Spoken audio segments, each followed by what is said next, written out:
Good day, fish tankers. Gijsbert Wogendoren has done another store tour for us, this time at Turf Pet Hyper up there close to Turffontein, as the name indicates. So without any further ado, let's see what they have got.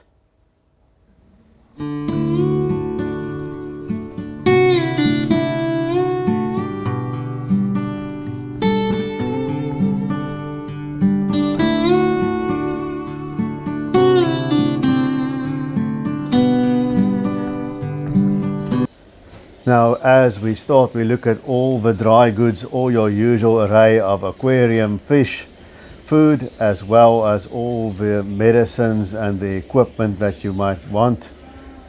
There you see the kari food, and all the way to your more old school stuff that I see there, and there's some aquariums as well, and some substrate. And you can hear in the background, as we look through the more artificial decor and the koi food, there's some birds making noise. And they want it to be known that although they do have all these fish, aquarium keeping and fish is actually the secondary thing. They're known for birds. So if any of you watching here know this is a channel about fish, as we look at the aquariums there, but if any of you are into birds, give Turf Pet Hyper a visit. They've got an extensive selection of birds as well. There we see a nice, it looks like is this a 4-foot or 3-foot tank? Not quite sure. There's with a mirror trim and lots of ornaments. Those rocks there that's made from resin, even though it's not a natural rock, they can look very natural, and they're quite handy. I've used them in marine applications before. The usual array of ornaments. And there you see a display tank that we'll get into now. I wonder if that bass sings. You remember one that's mounted on the wall that sings. There we look through the back of the aquariums. More filter media. There's even some under gravel filters and the good old sponge filters. What's your favorite sponge filter? And there's the bird room as well. So keep that in mind if you're going to visit Turf Pet Hyper. They've got a lot of birds. Onto the fish. Now we have a display tank, and there you can see the size that a tinfoil barb actually gets. They're really big fish, and they're fast swimming fish. And there you see the size of what a common plecostomus can get. And there's a variety of cichlids. There's a Venestus chasing the other one around there. There's some Malawis, and there's one of those classic helicopter wrecks. Let me know if you like those helicopter wrecks. I'm more for natural stuff, but I've seen people do it with moss and making it look quite impressive. And here you see the goldfish in a nice big tank. This gives you a kind of an idea the size of tanks that goldfish requires. There's a couple of comets there, and there's also some black moors. Black moors, of course, the egg-shaped fat bodies with the telescopic eyes. And the comet goldfish looks like an ordinary goldfish with long fins. Very nice pond fish, the comets. Another display here. It's more hardscape and your artificial sort of plants. I like planted tanks, but let's face it, it's not for everyone, and keeping plants is a bit more difficult than keeping fish, I think, in my opinion. Tell me in the comment section, do you think keeping plants or keeping fish is a more difficult or more challenging of the two? Some nice angels, some cigar sharks there in the right hand corner, some white skirt tetras, and back to the goldfish again. Interesting now that you'll notice they're bubbling in the corner, that narrow pipe, that's original under gravel filters. There's a sponge filter and another under gravel in the corner. You don't see them much anymore, but they didn't go out of vogue because they don't work. They work very well actually. After that came the under gravel filters with a wider diameter piping, and then they put power heads on it to make it flow even faster. And then it sort of fell out of vogue, making a little niche come back with the plenums for anoxic filtration. Some more comets there. That's one thing that you see there. Look how nice the goldfish look on a very dark substrate. It offsets that orange color very nicely. There's some shubankins as well. Very good prices. You guys up there in Gauteng pay a lot less for your fish than we do here down on the Cape. Those under gravel filters are almost maintenance free. All you really do, you must make sure there's a big enough layer or thick enough layer of gravel on it, and then you gravel back so that it's not every now and then, so there's not too much detritus. And if you have plants, you don't even really need to do that much, although a lot of plants don't grow so well on the under gravel plates, or they grow so well that they start growing into the plates. Very nice size goldfish here. It's just a much easier option for a pond than a koi. They don't require quite that much water, and they are hardier than the koi are. And they look good when you view them from top. Here's some koi, of course. That's a long fin koi. And the way you distinguish a koi from a goldfish, besides now when they're big, it's easy to see because they're much, much bigger. If you look closely at their mouths, they've got these two small barbels at the side of their mouth, because they're carp, of course. And there's some golden comets, that yellowish gold color as opposed to the orange. And once again, look how nicely it offsets against a dark substrate. And here's your fancy goldfish. I believe this is called a randa. There's a red cap. The fancy goldfish and other goldfish too, I tend to think in my experience that you need to feed food that's a little bit more heavy on the vegetable side. Malawi cichlid pellets for mbuna, that vegetable pellets, that I found works well, but a variety of food and not too much because I get buoyancy issues. And here we go with, speaking of Malawis, here's the mbuna, of course the rock dwellers. Don't ask me to identify them. There's obviously a lot of hybrids I'll identify here and there. And you guys that are Malawi fish keepers, you can tell me in the comment section if there's anything interesting here. Very good prices. Look at the box filter in the corner. They put gravel, or it might be crushed coral if you need to buffer the pH on biomedia, and then the filter floss. Very nice way of doing it, I think. That's the thing about box filters as opposed to sponge filters. Both are sort of an eyesore, but the box filter can be very versatile. And it just shows you old school still does work. Didn't stop working, it just got things that are less obtrusive, and maybe it works a little bit better. But when you have a big fish room, or if you're a retail shop like over here, you can use this old school stuff to save a lot of money, hooked up to a blower. Some more Malawi cichlids, more mbuna. You can see the mbuna has got a more elongated shape, whereas the peacocks, well, in the water column, and they've got sort of higher bodies. I know the stripy one, that's Melanachromis or Ratus, the scientific name may have changed. That one that changes into the dark colour as opposed to the yellowish colour. I think I'm a male, he's a male, correct me if I'm wrong. And those patchy ones are of course the nesters.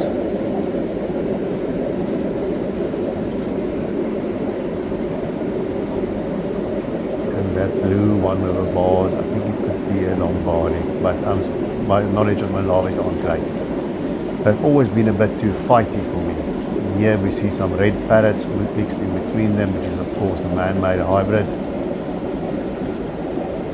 I don't know whether you're a parrot fan or not. I'm kind of on the fence of him. I had one years ago, a very big one that was a very personable fish.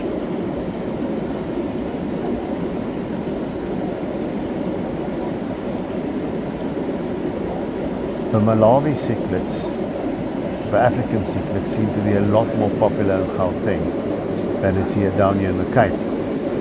And there we have a big Plecostomus and another big Plecostomus. That shows you these fish, they grow into big fish. If you don't want a big fish like that, and if you're not willing to buy that size of a tank, and that fish is not going to eat much in the way of algae, but if you don't like the fish for as it is and willing to provide the tank size, then don't get them, rather get the bristle-nosed pleco.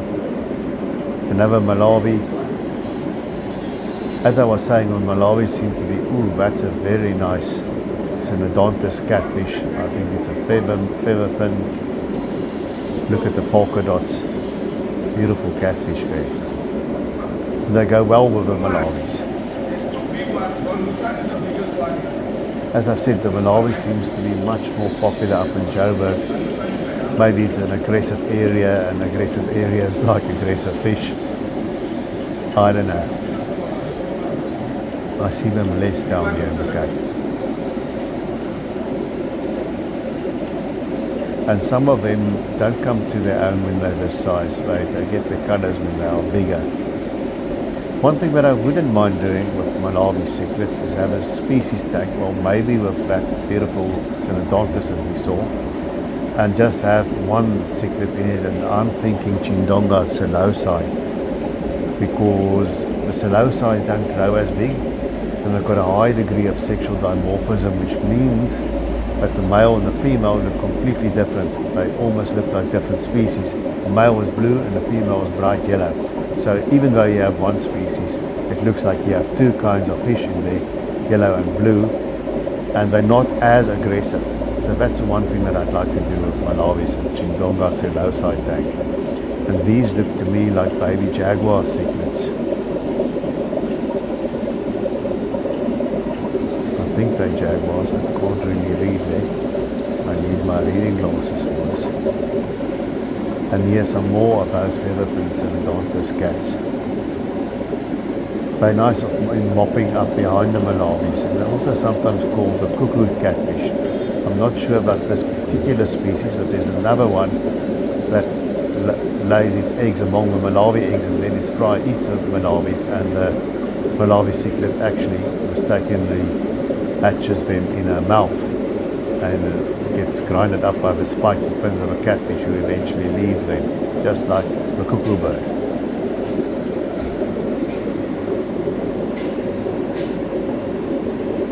Some more baby cichlids, yet more, a lot of cichlids here.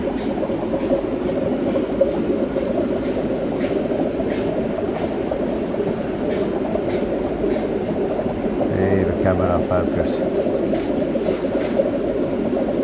Some pretty good prices, I must say. Seen some very good prices here. The main thing with Malawis, okay, now there's a cichlid that sort of got these bands, and I can't identify it. So let me know if you know what kind of cichlid this is. Funny banded cichlid hanging, riding there under the heater. And here we've got the red parrots again, different varieties. There's a pinkish one and the bright orange ones. I like the bright orange.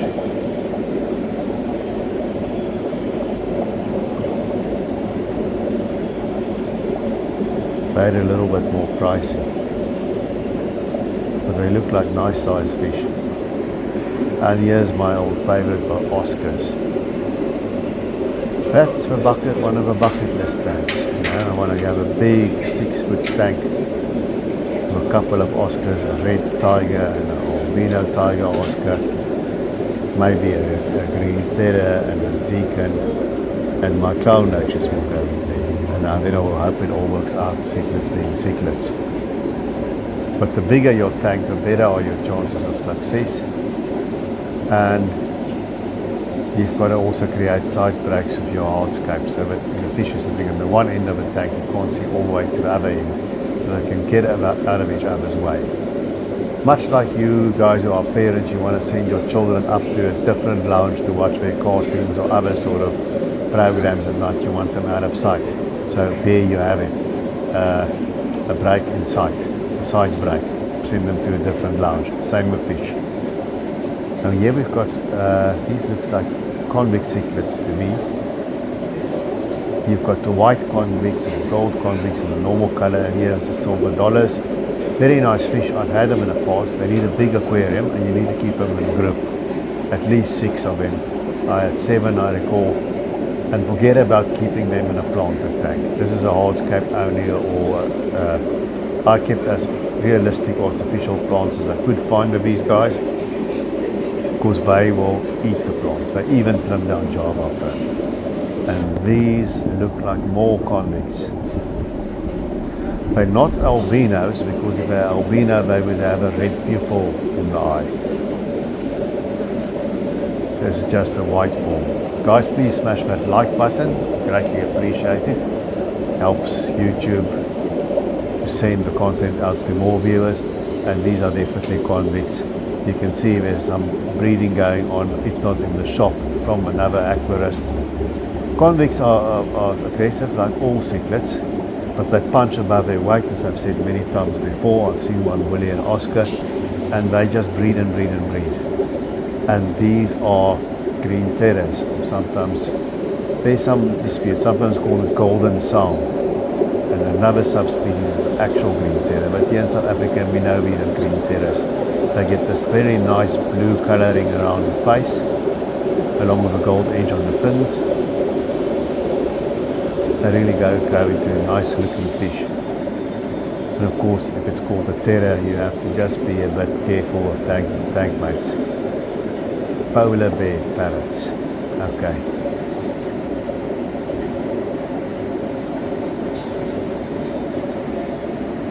Oh, I think a polar bear parrot is sort of a mutation of a convict cichlid anyway. My 2 cents, not 100% sure. Rainbow sharks. Albino one with a red pupil and then a normal coloured one. You also get the bicolour or the red tail shark that's only got the red tail fin. The thing with them is don't keep them together with a group like they are here. This is now a D-list tank, so it's a temporary thing. But keep just one in an aquarium because they get aggressive with each other. And here we have a glowfish. Basically white skirt tetras or black widows. There's an original one that's not been glowfished there in the middle. And some nice emperor tetras or kerry blue tetras. Kind of an emperor tetra. I like these little fish in here. They're heavily planted tank, the right sort of tank mates. They tend to just breed on their own, and some of the eggs and fry survives. In India have a nice little breeding colony, which is what I have with my emperor tetras. And here you see the tinfoil barbs again. You've got the gold version and the original version. And they're nice looking fish, and they're nice tiver fish for big aquariums, sort of like a silver dollar, but they're big fish and they need space. So keep that in mind. The Harlequin rasbora, that's the thing about them, they don't look like much in the dealer's tank, but when they colour up in the planted tank and grow a little bit and pull out, you can check on my channel, there's a video about these little fish. Then they become really, really nice fish, and it's Angara rufa. Guys, tell me also in the comment section who keeps the Angara rufa, and are they good algae eaters or not.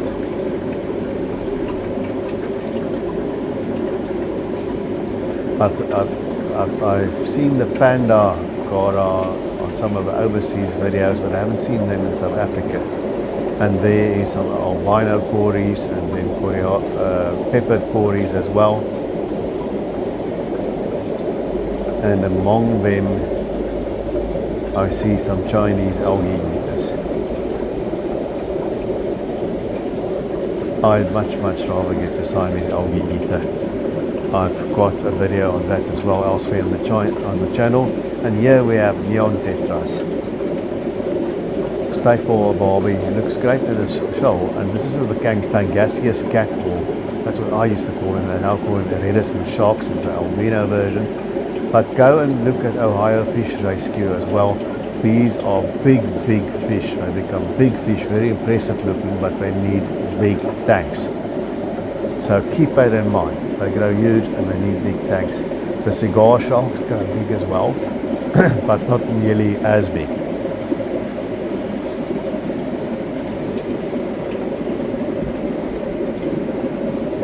So if you're thinking about tank size, then you'd rather get the cigar shark than the Pangasius cat or the reticent shark. There is another convict.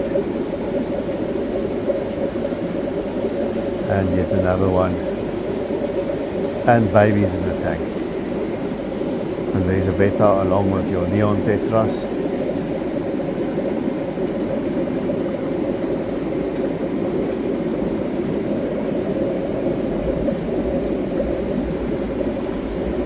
Lots of neon tetras, and yet more of them. This one is C 11.99. 11.99 people. That's very, very, very cheap for neon tetras. You don't generally in Cape Town area. Oh, these are very nice platies. I believe these are called sunset platies. Not sure about the variety. 19.99. It's also a very good good price for those. And here we have an elephant nose. They are moderate, in other words, they echolocate with faint electric currents that they send into the water.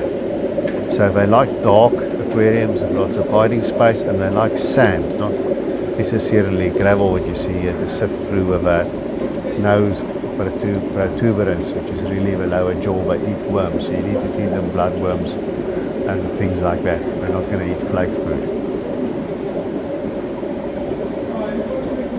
Some more tetras. And these are Colombian tetras. Colombian redfin tetras. And some golden barbs, or they're rosy barbs. They're rosy barbs, I believe. They look like females. The male is a very nice red rosy color.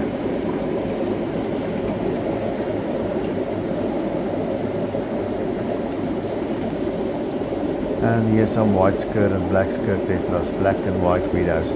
These are basically the glowfish without the glow, and that's what you get.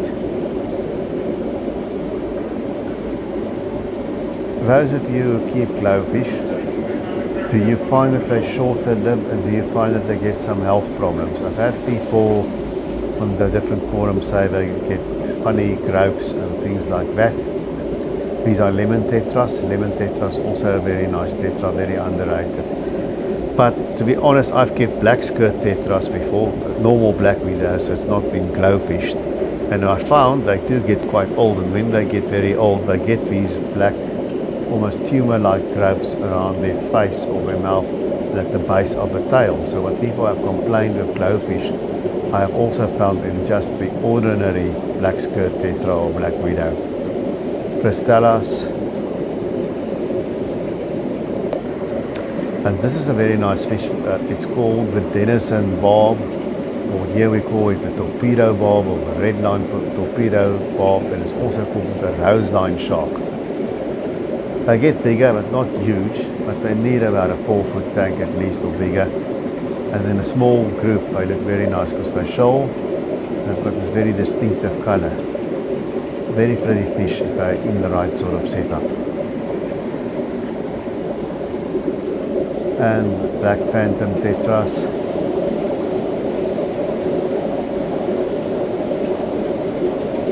These heart-shaped little tetras are nice tetras for aquarium where you have bigger fish in, because they're not as easily just eaten like angel would be a neon tetra. They hold their own against bigger fish because they're just too big to just get swallowed or chomped like that. And another thing, if you have guppies in a community aquarium or live bearers and you don't want the breeding to get out of control, put some of these heart-shaped tetras. I've got rosy tetras, and I'm going to add guppies where the guppy fry don't survive. Guppy fry are not the brightest peanut in the packet, so if you want some guppies but you don't want the breeding get out of control, put some of those in. And here we have the angels. A nice square angel there. This is more your classical silver angel with the stripes, and some golden angels too.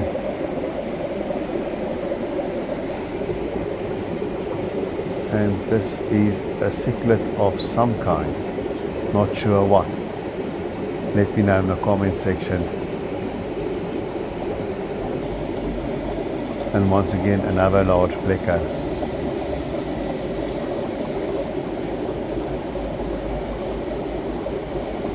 And that's a striped Raphael catfish. That's a very nice catfish actually. If you want something that looks like a red-tailed catfish but not nearly as big, it's very much manageable size. Striped red Raphael catfish, or a talking catfish as well, sometimes called grey mouth, are very nice. And here we have some mollies as well. More run-of-the-mill stuff. Facebook tells me some guys at the aquascaping shop told him if you want to get rid of algae, just add a black molly. Let me know if you guys have tried that. One often forgets about mollies as algae eaters, but they do eat algae. Yeah, it looks like a sailfin molly to me. Nice striking solid colours. Guys, if you've watched this far, please also remember to share the content among your fishy friends. I would greatly appreciate it. And just tell me in the comment section what kind of catfish is this. Because I watch these store tours and I don't always, especially if I'm not there physically myself, know what everything is. And here you see some swordtails, and interestingly you could see there on the side filter a lot of the fish have jumped into that side compartment. And swordtails does jump. It's the very first fish that I had to scrape off the floor. The kid I had got some swordtails, and it was a few weeks and the male ended up on the floor. Their tanks must be covered. Some silver tip tetras. Tight shoulders, that is what you like. And glow light tetras as well. Glow lights are sort of unassuming little fish, but they do look nice in a planted tank where all the focus is not on the fish. And of course the rednecks of the aquarium world, the guppies. Some nice looking male guppies here as well. Thing to remember with guppies and live bearers, people say always have 2 females for every male. I would go further than that. I have 3 females for every male. Otherwise, they chase the females basically run them ragged. And here we've got head and tail light tetras, sometimes also called beacon tetras.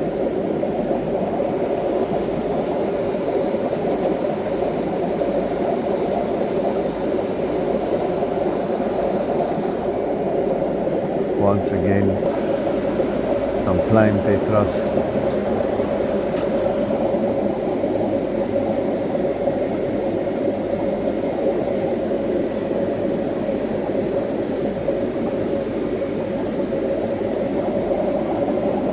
A classical fish in Malawi.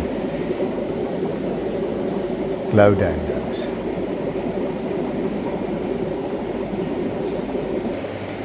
And here we're going to end up with some koi fish for your garden pond. Great variety of koi.